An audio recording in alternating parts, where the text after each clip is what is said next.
Olá, bom dia, tudo bom? Meu nome é Mário Franco, sou analista comportamental, cristão há mais de 25 anos, estou fazendo esse ano, aliás, 25 anos de evangelho, converti aos 17 anos de idade e uma das coisas que mais me chama a atenção no evangelho é a questão da leitura da Bíblia. Por quê? Quem lê a Bíblia expande muito a mente. Quem lê já é uma expansão muito grande da mente. Quem lê a Bíblia, mais ainda. Agora, quem lê e pratica, aí é fora do normal, né? Então, eu estou aqui hoje para falar sobre a leitura de Provérbios, o livro de Provérbios dentro da Bíblia, que são Provérbios de Salomão chamados, né? E o homem considerado o homem mais sábio que já existiu, né? Em virtude daquele sonho que ele teve, né? E no sonho Deus falou que faria dele o homem mais sábio do mundo. E aí, no dia de hoje, que é dia 18, né? A gente lê o provérbio 18. E aí todo dia eu leio o versículo, o capítulo, e escolho ali um versículo para meditar durante o dia, compartilhar com as pessoas, aplicar na vida e tudo mais. E aí eu vi esse versículo logo no início, né? É o número 1, provérbio 18:1. Ele fala que a pessoa que não gosta de estar na companhia dos outros está interessada apenas em si mesmo e rejeita bons conselhos. Então eu separei aqui foi algo que falou comigo, né? E eu separei aqui para compartilhar com você também. O primeiro ponto desse versículo que eu acho interessante é que ele fala assim: aquele que não gosta. É interessante que muita gente busca independência financeira ou até mesmo quer ter logo a maioridade para fazer o que gosta. Deixa eu te falar um negócio que eu acho interessante. Se você fizer só o que você gosta, você se prejudica. Tem gente que faz o que não gosta. Não que tudo que você vai fazer tem que ser o que você não gosta, mas existe dentro das atividades diárias coisas necessariamente que devem ser feitas e que você não gosta. E na maioria das vezes, para você atingir um resultado diferente, um resultado exponencial, ter uma plenitude, você vai fazer coisas que você não gosta. Então já começa por aí, né? Quando a pessoa diz assim: olha, eu não gosto de fazer isso, mas é necessário fazer. E agora? E a pessoa: não, mesmo assim eu não quero fazer. Então, você tem uma pseudo-liberdade, porque você tem a liberdade de escolher, mas você não tem liberdade, não tem controle sobre os resultados dessa sua escolha. Entende a diferença? Uma coisa é você dizer que não gosta de trabalhar. Outra coisa é você não trabalhar. E outra coisa é você achar que você vai colher o mesmo fruto de quem trabalha. Entende? Então, o resultado das suas ações são proporcionais às suas ações. Então, quando as ações são negativas, os resultados são negativos. Quando as ações são positivas, os resultados são positivos. Então, por exemplo, recebe salário no final do mês quem trabalha durante o mês.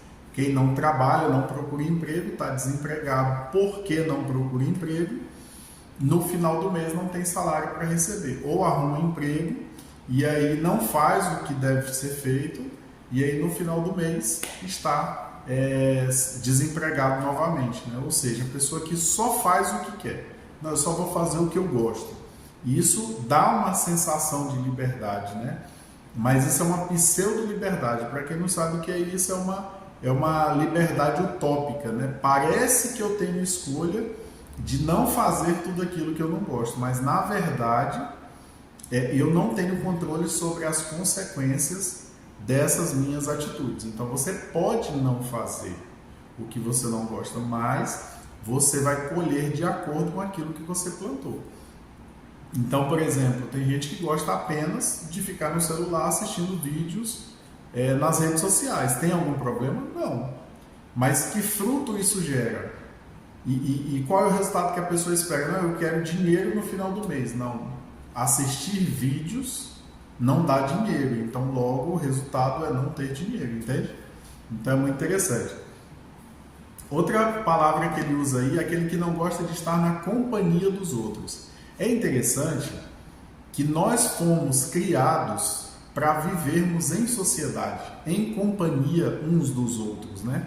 E nós precisamos cada dia mais aprender a viver em sociedade, porque não é algo fácil, não é algo simples, não é algo que a pessoa já nasce sabendo, tanto que você tem aí pessoas totalmente sem noção, pessoas que incomodam os vizinhos, pessoas que são difíceis de conviver, né? Por quê? Porque isso não é natural, o aprendizado, o saber não é natural, é necessário um tempo, né? Para a pessoa aprender a viver em sociedade, a viver em comunidade. Às vezes dentro de casa tem aquela pessoa mais fácil e aquela pessoa mais difícil, tem aquela pessoa que acaba fazendo as tarefas além do necessário, faz a dela e a dos outros, e tem aquela pessoa que não quer fazer nem a dela, nem a de ninguém, não quer ajudar, acha que todo mundo tem que fazer por ela. O que é isso? Essa pessoa não sabe viver em comunidade. E isso é um fato interessante. Por quê? Porque a companhia dos outros sempre vai custar algo. Não existe companhia de graça, nem que seja o seu tempo, nem que seja a sua paciência, nem que seja o seu desprendimento, né? Por exemplo, eu lembro de uma pessoa, né? Eu trabalho com igreja, né? Eu sou crente, membro ativo, não tenho nenhuma relação direta em si com a igreja, né? Mas trabalho sempre com igrejas e estava liderando um casal. E aí, qual era o problema, né? Eles queriam abrir uma célula na casa deles, mas a mulher falou assim, o que eu faço com o meu sofá? E eu perguntei, o que significa essa pergunta? Ela falou, não, é porque meu sofá é novo, eu não quero que as crianças subam no meu sofá, pulem no meu sofá. Então, quer dizer, eu não posso garantir que em algum momento, algum filho de algum casal vai acabar subindo no sofá dela e pulando. É um preço que a pessoa paga para ter uma célula em casa. Pode acontecer. Pode-se conversar com os pais, pode-se proibir, mas pode acontecer. Então, aquela família, né, aquele casal, resolveu não ter a célula na casa deles porque ela não queria que ninguém usasse o sofá. Tá certo ou errado? Eu não estou aqui para julgar se está certo ou errado. Eu sei que existe esse preço a ser pago. Então, companhia custa alguma coisa, custa o seu tempo, custa às vezes a sua paciência, o seu dinheiro, custa um sofá, né? Custa um vaso quebrado, né? Então pode acontecer e isso custa. E quando a pessoa não quer pagar esse preço para estar na companhia dos outros, o provérbio está dizendo, ela pensa apenas em si mesma. Ou seja, é fácil pensar apenas em si mesmo, é fácil falar o que eu quero, é fácil falar o que eu desejo, né? É fácil pensar nas pessoas me servindo, nas pessoas nos servindo, né? É fácil em um momento dizer assim, olha, eu acho que fulano deveria fazer isso para mim, verdade, e você deveria fazer o quê? Às vezes na mesma situação do fulano você faz diferente, mas quando é ele você acha que ele deve servir a você, né? Então a pessoa que pensa em si mesma, né, ela acaba pensando, ela acaba vivendo uma vida utópica. Por quê? Porque a vida tem a ver com doação. Você precisa se doar de alguma forma. Não necessariamente do mesmo jeito que as outras pessoas se doam. Então, uma coisa é o estilo da pessoa, né? Por exemplo, eu conheço gente que tem muita facilidade de organizar eventos, organizar aniversários. Ela, nossa, fulano está fazendo aniversário hoje, amanhã, sei lá, essa semana, e ela organiza e faz uma festa surpresa e mobiliza todo mundo e manda mensagem e recolhe o dinheiro, faz as compras, faz os comes e bebes, compra isso, encomenda aquilo, faz a decoração, e isso é uma doação que a pessoa faz. E não necessariamente as pessoas de quem ela lembra do aniversário vão lembrar do aniversário dela. É interessante, né? Estou falando isso porque ontem foi o meu aniversário, né? Eu fiquei muito feliz porque organizaram uma festa para mim, né? Eu falo assim, nossa, eu não tenho essa mesma facilidade, né? E tem outras pessoas que têm. Então, a pessoa que pensa em si mesma, ela não se doa. E interessante que ele aqui que também assim, né?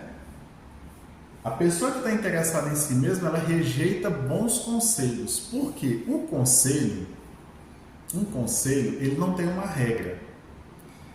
E nem todo conselho é bom, isso é um fato. Nem todo conselho ajuda, nem todo conselho necessariamente é algo que a pessoa quer ouvir. Porque o conselho ele pode estar certo ou errado. Ele sempre vem com a visão da pessoa que está dando o conselho, entende? Ele sempre vai ser uma opinião, ela vai estar embutida ali de uma opinião e um direcionamento de acordo com a pessoa que está falando. Então, um bom conselho, ele é desafiador para ser achado. Ele não é uma coisa simples, né? Não é todo conselho que você deve seguir, né? Não é todo conselho que é bom, mas para você achar um bom conselho, muitas vezes você precisa ouvir vários conselhos. E quem não está na companhia dos outros e não gosta da companhia alheia, como ele vai achar um bom conselho? Como isso vai acontecer? Então, por isso, a importância da manada. O que é a manada? É a comunidade que você vive, né? O lugar que você está ali. Pode ser a sua casa, a sua família, os seus parentes, seus amigos. Às vezes a pessoa passa mais tempo no trabalho, principalmente quem é solteiro, né? E trabalha, às vezes passa mais tempo no trabalho, tem mais amizades no trabalho que em qualquer outro lugar. Tem gente que tem mais amizade na faculdade, tem gente, enfim, é a sua manada. E essa manada, ela diz muito sobre os conselhos que você vai receber.